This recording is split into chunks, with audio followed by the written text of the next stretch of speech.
A 49-year-old woman's miracle baby turned out to be something completely terrifying.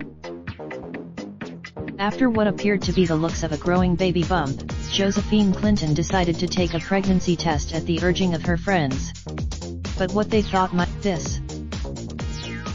Knowing something was off, Clinton sought answers, but doctors struggled to diagnose her as her symptoms were similar to that of IBS. 4 days later, at the urging of her friends, she agreed to take a pregnancy test. Clinton, but that prompted her to stop at a local emergency room, just 4 days after going to her doctor. According to borderline ovarian tumors are abnormal cells that form in the tissue covering the ovary. They are not cancer. 2 months later, Clinton had a full hysterectomy. In retrospect, Clinton believes her story is a great lesson for other women about listening to your body and speaking up about your symptoms.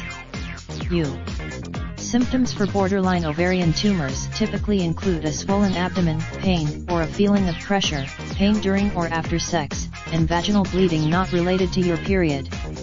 But it's important to, thankfully, Clinton has been given a clear bill of health, and will just need to stop in for checkups every 6 months to make sure the tumors do not return.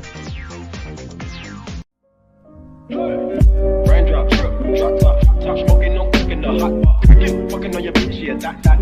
Looking up, open the park pot.